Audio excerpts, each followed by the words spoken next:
Ya, selamat pagi anak-anakku sekalian. Pagi Ibu. Ya, Pagi, apa Ibu. kabar kalian hari ini?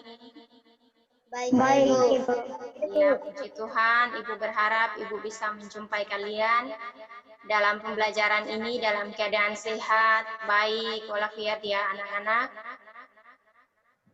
Ya, anak-anak, walaupun pembelajaran kita visual melalui aplikasi Zoom, tetapi Ibu berharap semangat kalian tidak pernah kendor ya, tidak pernah putus. Kalian harus tetap semangat untuk belajar bahasa Indonesia bersama dengan Ibu ya.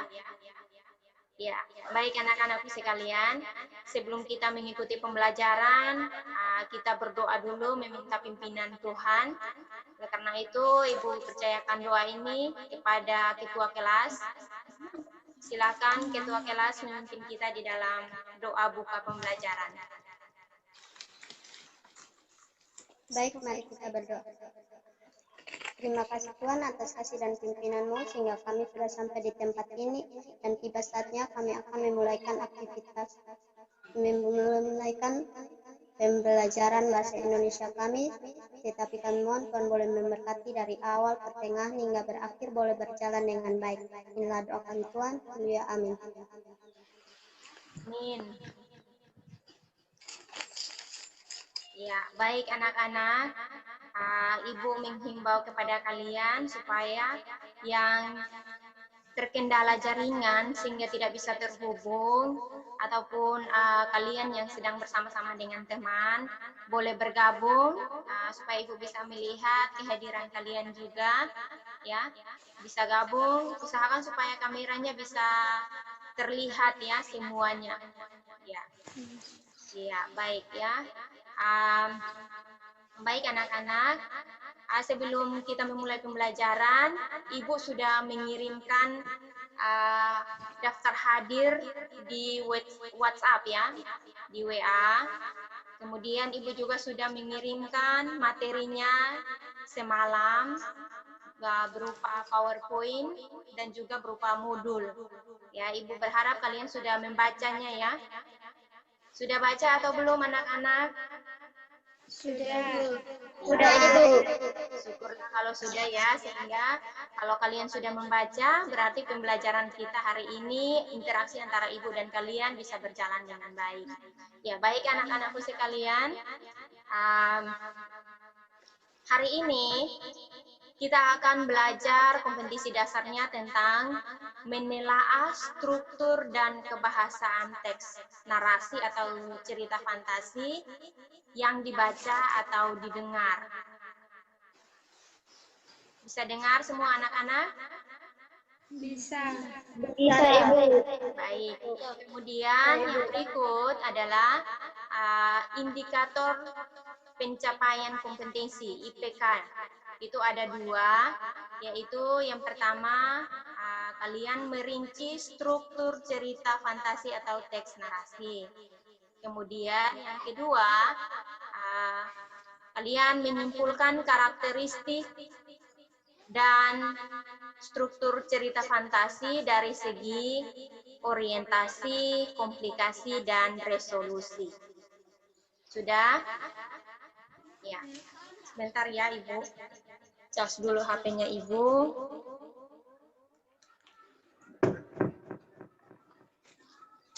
Ya. Yang berikut tujuan. Ya, jadi tentunya setelah kita belajar kompetensi dasar ini melalui tayangan PPT yang Ibu akan tayangkan untuk kalian nonton bersama, kalian amati. Tentunya tujuan yang pertama adalah kalian mampu merinci struktur teks. Kemudian yang kedua adalah kalian mampu menyimpulkan karakteristik atau ciri struktur teks dari segi orientasi, komplikasi, dan resolusi. Ya. Yang berikut, kalian mampu memahami pengetahuan faktual, yaitu teks narasi, kemudian konseptual, yaitu strukturnya, struktur teks narasi, kemudian prosedural, bagaimana cara menelaah teks narasi, dan yang berikut adalah pemahaman metakognitif, di mana kalian mampu menulis teks narasi. Ya. Baik anak-anak, sudah membaca modulnya ya? Coba dari antara kalian salah satu menyebutkan struktur teks narasi yang sudah Ibu kirimkan lewat modul dan juga lewat tayangan PPT. Siapa yang bisa anak-anak? Saya. Ya, silakan Angel. Strukturnya ada berapa? Hidupkan mood-nya dulu ya, baru bicara, Ibu tidak mendengar. Ya. Ada 3, yaitu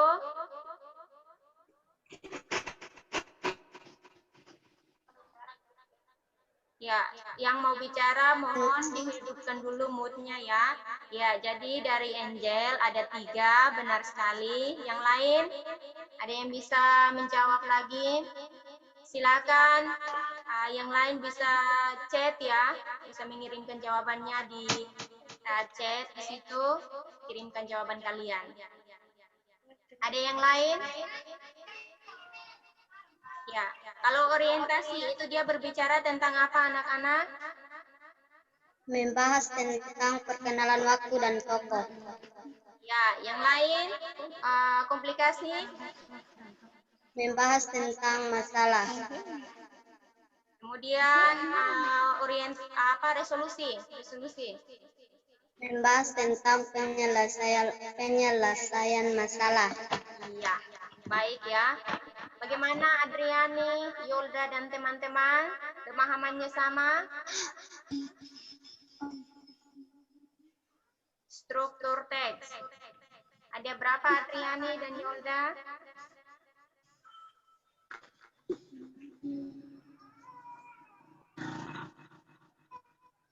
Halo, Adriani bisa dengar suaranya Ibu?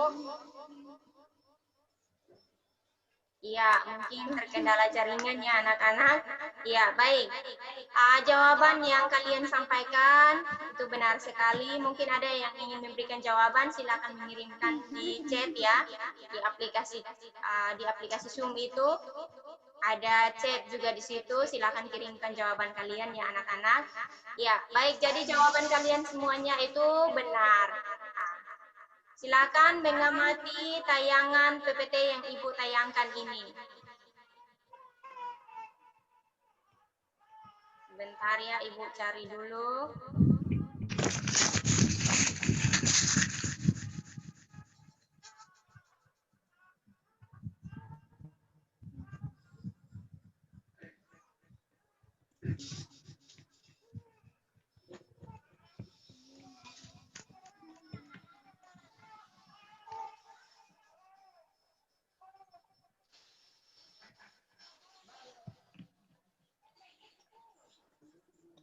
Bisa dilihat? Bisa dilihat tayangan PowerPoint yang Ibu tayangkan? Ya, bisa Ibu. Bisa. Hidupkan mood-nya dulu baru bicara ya. Ya. Bisa. Ya, Bisa, Ibu. Sudah. Bisa, Ibu. Itu tentang teks narasi ya, sudah bisa dilihat. Ini.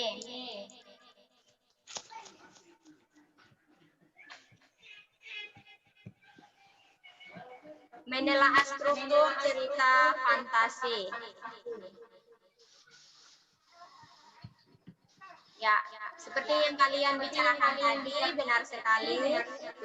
Itu yang pertama.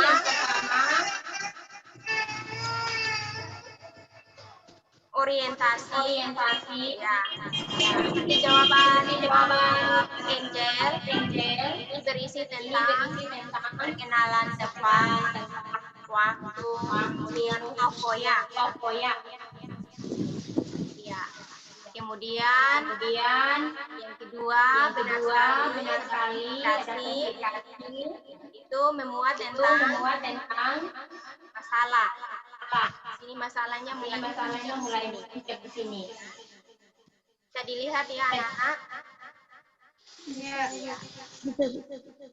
Yang berikut, yang ketiga itu resolusi. Nah, resolusi ini adalah penyelesaian masalah. Jadi, dalam penyelesaian masalah yang dihadapi oleh tokoh utama, ya, tokoh itu ada 3 ya. Jadi ada tokoh antagonis, ya itu seperti yang kalian nonton di film-film. Tokoh antagonis itu orangnya berkarakter jahat terus, ya. Jadi segala hal dia sifatnya ditanggapi dengan kejahatan. Ya, mungkin kalian ada yang jahat, antagonis juga bisa ya.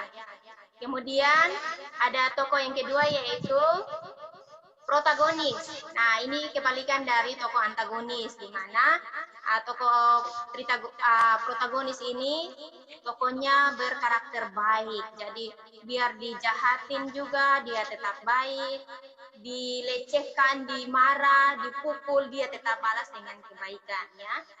Kemudian ada lagi contoh tokoh yang ketiga yaitu tokoh protagonis, di mana tokoh pembantu ya anak-anak. Iya. Baik.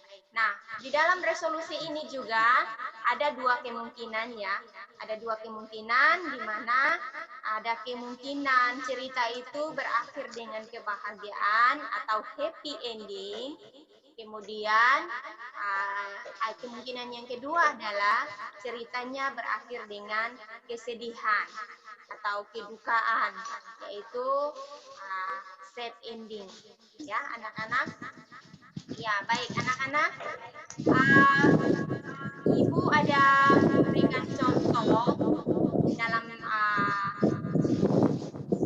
PD-nya kalian itu, ya. Itu ada contoh tentang belajar dengan Gajah Mada. Ya.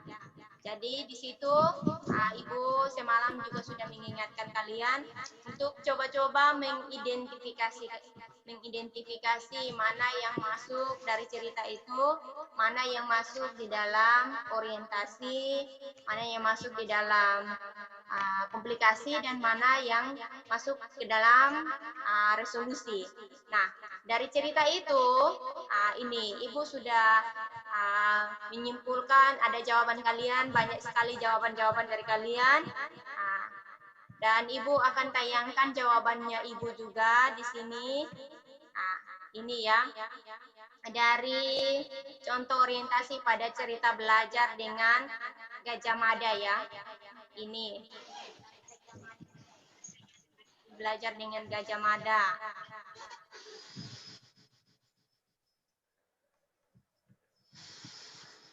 Ini contohnya, ya. Bisa dilihat? Iya. Kemudian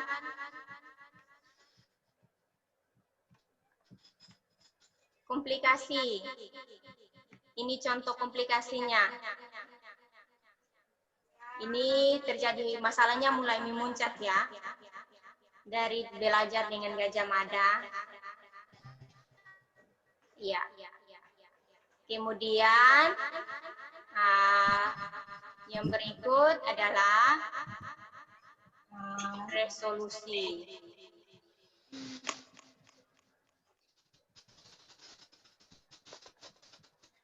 Ini contoh resolusinya. Iya. Contoh resolusinya. Bisa tampil ya di handphone kalian semua, bisa tampil ya anak-anak. Ya. Iya. Bisa ya. Kemudian ini contohnya resolusi pada cerita belajar dengan Gajah Mada. Bisa Ibu. Iya. Sudah paham ya?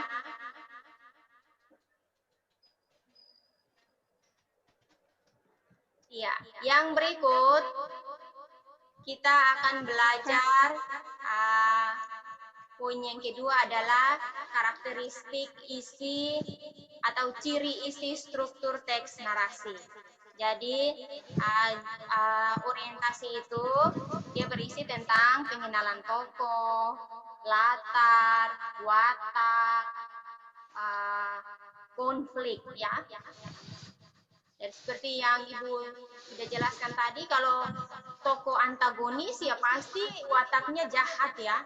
Kalau tokohnya protagonis pasti wataknya baik, baik dulu ya. Kalau dia tritagonis dia kadang baik, kadang jahat ya. Tergantung mood ya anak-anak. Ya, yang berikut ciri isi struktur teks yang kedua adalah komplikasi. Itu berisi tentang hubungan sebab akibat. Ya, sebab akibat munculnya sebuah masalah atau masalah itu mulai memuncak, mulai memanas ya di situ. Ya. Yang berikut resolusi. Resolusi itu berisi tentang penyelesaian masalah dari konflik yang terjadi. Ya. Bisa paham tentang karakteristik dan ciri isi struktur teks narasi anak-anak? Iya. Hidupkan mood baru Bisa. ya. Iya. Iya. Yang berikut kita akan sampai pada bagian yang terakhir yaitu kuis pilihan ganda dan tugas kelompok ya. Baik anak-anak, materi kita Ibu jelaskan secara singkat, padat dan jelas ya. Karena di dalam modul itu sudah secara detail, secara komplit Ibu kirimkan pembahasannya di situ. Nah, berhubung waktu kita untuk video ini hanya 7 sampai 10 menit sehingga Ibu hanya menjelaskan secara garis besar. Untuk pembelajaran selanjutnya, anak-anak silahkan kalian membuka modul yang sudah Ibu kirimkan, kemudian LKS yang kalian pegang ya. LKS bahasa Indonesia yang sudah kalian punya, itu kalian pelajari dengan baik. Jikalau ada masalah, ada kendala, silakan kalian menghubungi Ibu lewat WhatsApp atau lewat Facebook, supaya Ibu bisa mencari jalan keluar dan memberikan jawaban kepada kalian ya. Bisa paham anak-anak? Bisa. Bisa. Ya, baik anak-anak. Yang berikut tugasnya adalah di dalam LKPD. Dalam LKPD Ibu sudah berikan tugas untuk pilihan ganda secara itu dikerjakannya secara individu, dan tugas kelompoknya itu kalian bentuk kelompok seperti yang kelompok yang sudah Ibu bagikan sebelumnya ya. Jadi terdiri atas 3 orang atau 5 orang itu ya. Ya. Kemudian silakan ini instrumen soalnya. Teks narasinya juga sudah ada di dalam modul di dalam LKPD yang Ibu kirimkan kepada kalian di WhatsApp ya. Silakan kalian cek WhatsApp-nya, kemudian lihat tugasnya juga. Ya, di situ tugasnya adalah kalian menentukan bagian-bagian struktur teks narasi itu dari segi orientasi, komplikasi dan resolusi.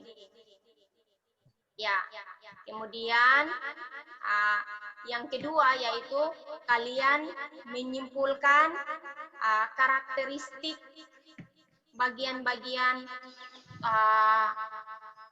struktur teks narasi itu ya. Nah, ini tugasnya.